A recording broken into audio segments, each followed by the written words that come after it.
Hello, everyone, and thank you so much for joining me today. Today, I wanted to talk about love abundance versus love scarcity. Now, the reason why I wanted to talk about this is because most of my clients and potential clients have this issue. It's actually a major issue that is hindering them from finding the love that they really want and getting their guy, right? So, the other reason why I am talking about this is because oftentimes a lot of people don't understand that they even have it. So we have to first acknowledge we first have to acknowledge the problem before we can solve it. And this is, I'm hoping, a first step for so many of you out there to really solve this problem of love scarcity that you may be having. You may not. Lucky you, if that's the case. If that's the case. Based on my experience with some of my clients and some of the women that I talk to every day that come into my DMs and message me on social media or randomly send me a message on my website, is that they have been so focused on school, college, their career, that they haven't actually taken the time to really prioritize their love life. And for a variety of different reasons, right? Whether they're avoiding it, whether they don't have a lot of confidence in that area of their life, if they don't have a lot of competence in that area of their life, regardless of why they don't have a lot of experience in it, in the love game,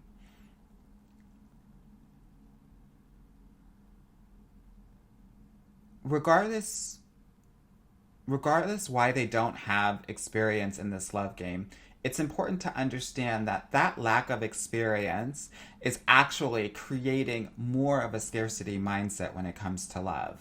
And I'll explain that a little bit later. So, if you spend any time in the self-help space, which I'm assuming that you do if you're listening to this podcast, you're probably familiar with the term abundance.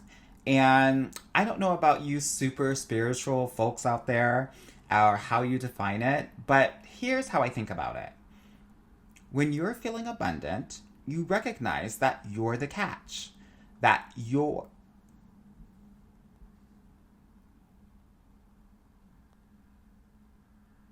recognize that you're the catch, and whatever happens in your love life is on your terms. When you're feeling abundant, you never have to worry about whether he's gonna like you, or whether he'll leave you, or whether you're good enough, because you know that you are. When you're feeling abundant, you'd never consider wasting your time on some guy that really doesn't fully appreciate you. You'll kick him to the curb, and you won't even think twice about it, right? Abundance means that there is only one of you and millions upon millions of men out there. So you don't get caught up or too hung up on any individual guy until he demonstrates that he's worthy of you and your time. Now, don't get me wrong, girl. I know that that's super easy to say, but not super easy to do. And if you're like most of my clients, you're listening to me for a certain reason. You're listening to me right now for a specific reason.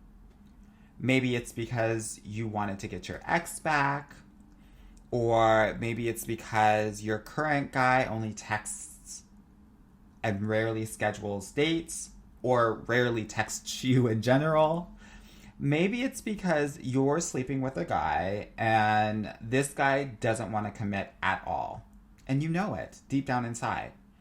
Or maybe you've been dating a guy for 3, 4, 5 years and there's no marriage in sight. And you're just frustrated. And despite all of the signs from the universe, from God, from your friends, from your family, you still want to make him love you. Why? He's not treating you very well. He's not making you particularly happy or a priority. He's not helping you feel safe or heard or understood. but you're still obsessed with him. This means that you've given him the power over your happiness. I get it. Love scarcity is all about fear. You're afraid that you don't want to start over. Totally get it. You're afraid of being alone. Totally get it. You're thinking that you can't do better than this guy. Totally get it. And that you have to accept a relationship that doesn't make you happy. I totally get it. I get it, but I also want more for you. Again, that sort of thinking is the exact opposite of love abundance. It's totally love scarcity. And love scarcity is all about treating one undeserving dude as if he's the last man on this earth. All because you're afraid that you can't do Brett. All because you're afraid that you can't do better. I promise you, girl, you can. You totally can. And as always, I'm always going to keep it 100% real with you. I will never lie to you. You can.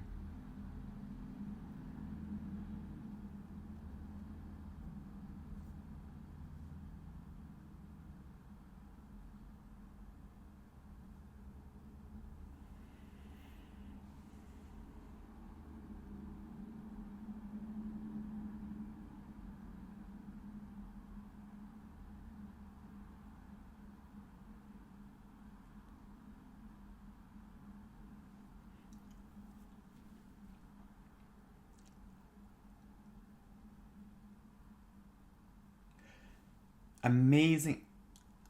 I read this amazing author, Cass Sunstein, and her book is called Scarcity: Why Having Too Little Means So Much. This book is actually about money, but I think that it doubles as a really good book to understand the feeling of love scarcity as well. She writes, the feeling of scarcity puts people in a kind of cognitive tunnel, limiting what they are able to see. It depletes their self-control. It makes them more impulsive and sometimes a bit dumb. What we often consider a part of people's basic character, an inability to learn, a propensity to anger or impatience, may well be a product of their feeling of scarcity. If any of us were similarly situated, we might end up with a character a lot like theirs. An insidious problem is that scarcity produces more scarcity. It creates its own trap. For example, because they lack money, poor people must focus intensely on the economic consequences of expenditures that wealthy people consider trivial and not worth worrying over. Those without a lot of time have to hoard their minutes, and they may have trouble planning for the long term. The cash poor and the time poor have much in common with lonely people, for whom relationships with others are scarce. When people struggle with scarcity, their minds are intensely occupied, even taken over by what they lack. In plain English, if you are holding down 2 minimum wage jobs, can barely make ends meet, have no time to relax, have few loved ones, and don't know many positive role models, you will be inherently limited in what you think is possible. Now, I read all of that because I think all of it is so important, especially for my women of color out there who maybe grew up not the most wealthiest, and they saw that their mom didn't have a lot of time and was working a ton and cooking and cleaning and doing all of the things. Maybe she was single. Maybe she had an absentee partner or an abusive partner. Maybe she didn't have a partner at all. Those sorts of things also contribute to your love scarcity mindset. If it's modeled for you, then you think that that's what you are either worthy of or have the potential to have.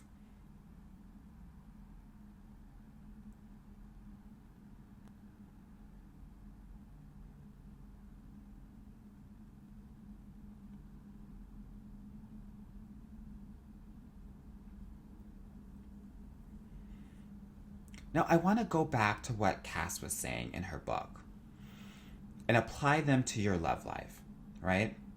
She said, the feeling of scarcity puts you in a kind of cognitive tunnel, limiting what you are able to see. And this is why I remind my clients, right, that love is not only possible, but it's inevitable. You are going to find your person. It's just a matter of time. Whether it's 2 months from now, 2 years from now, 20 years from now, you'll find the person. Statistically speaking, I'm completely right here. She also says, scarcity depletes your self-control. It makes you more impulsive and sometimes a bit dumb. And that's why when you or when a woman sleeps with someone, when they're lonely, or you stick around a man with low character, it's because you don't think you deserve better. She also wrote, what we often consider a part of our basic character, an inability to learn, a propensity to anger or impatience, may well be a product of your feeling of scarcity, which is why you can't carry your anger, frustration, mistakes with you. And mistakes with you. That means, girl, you have to leave your past behind and give each new man the benefit of the doubt, because your new man, your present man, is not your old man. Your new man and your present man is not your father. Right? She says, the insidious problem is that scarcity produces more scarcity. It creates its own trap, which is why I use, and that's why I used every metaphor and tool in my toolkit to get your mindset to shift. If all of your friends hate online dating, if they're in miserable relationships and have given up on men, it's going to be hard for you to feel abundant about love, right?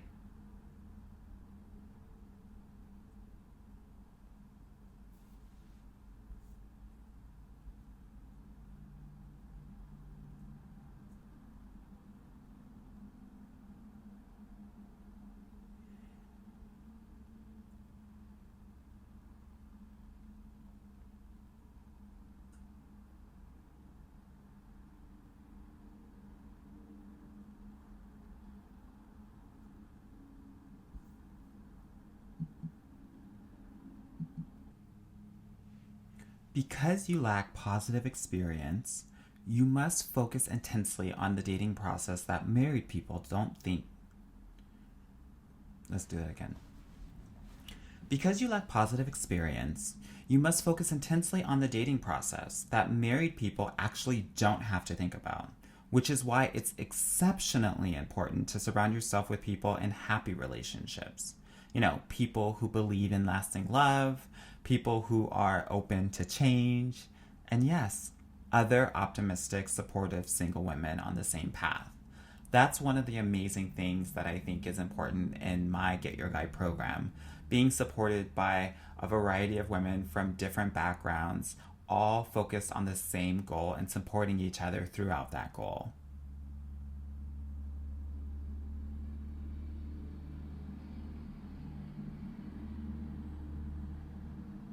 Here's the thing. Someone who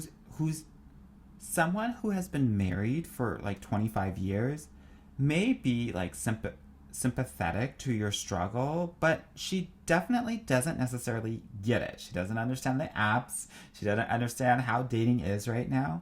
She can't necessarily help you beyond things like, you know, stay positive, stay optimistic, don't be too picky. But you need more tangible support. And that's what I try to do in my program. When you struggle with scarcity, your mind is intensely occupied, even, I don't even know, like taken over by what you lack. which is why it's possible to be too obsessed with falling in love, too obsessed with finding Mr. Right, and too obsessed with choosing the perfect guy. Now, I'm betting that most of your time isn't spent on, the active pursuit of love, but rather beating yourself up for what you think is wrong with you.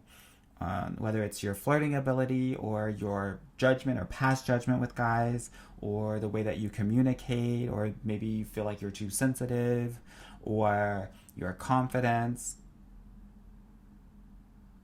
That's the issue with scarcity mindset. It isn't simply that it's bad just for you. The real issue is that it's built on these really flawed beliefs. The real issue is that it's built on these really flawed beliefs.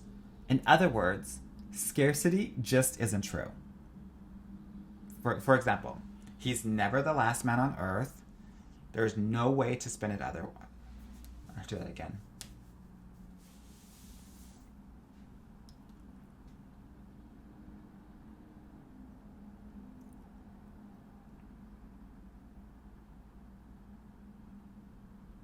Scarcity is based on a limiting belief that you have no control over your destiny. And love scarcity means that you feel like you don't have any control over your love destiny. And that is simply not true. It's objectively false. My entire program and what you will hear in this podcast is all about how you have complete control over your love life and how you can create new opportunities with men. How you can carry yourself with more confidence and, quickly break it off and cut these men off who are not doing what they're supposed to be doing. That's how you start to break out of these limiting beliefs.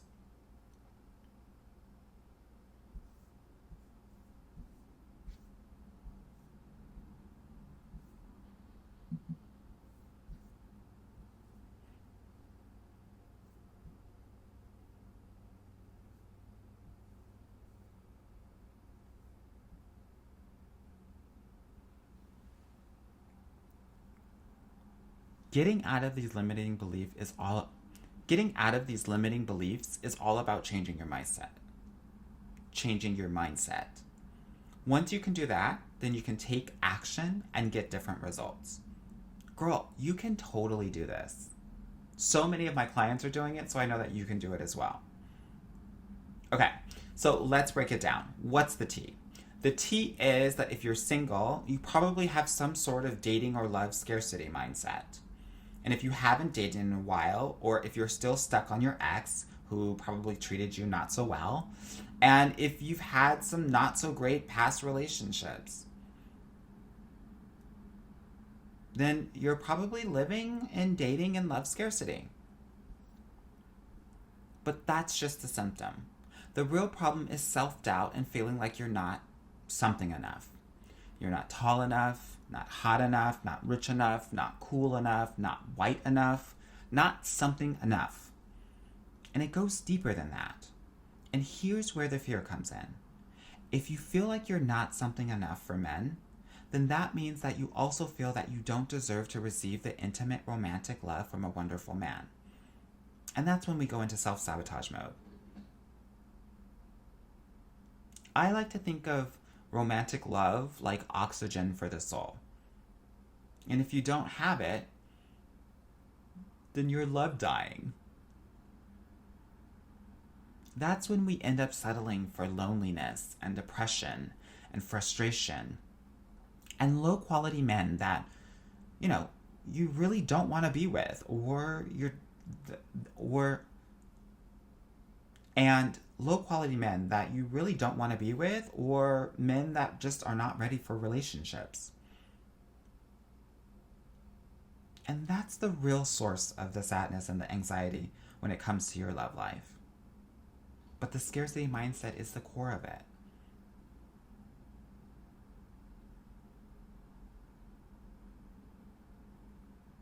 And that's why you may be initiating communication with the guy that you're into, Because when you can do that, and he potentially rejects you, because there is rejection in this love game, you can prove to yourself that you're not enough. It's a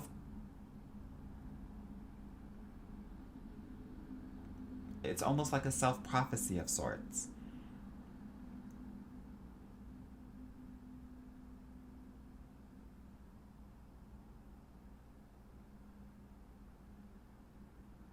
And if you're not enough, then in your head you can rationalize the fact that maybe you feel like a lower value, a woman that's of lower value, or a person that feels like she's of lower value, and that you won't be loved. Does any of this sound familiar? Well, I want to say something before we get off of this podcast, which is, girl, you are enough. Actually, you're probably more than enough. Period. In my program, I show my clients to find that worth within themselves and to realize that there are millions of guys checking for them and wanting them. I show women how to date effectively so that they realize that there is no scarcity in this love game and that it was all made up. I want you to date with pure abundance, and you can do that. Okay, girl, go out and get them. You can do this. Sending you love.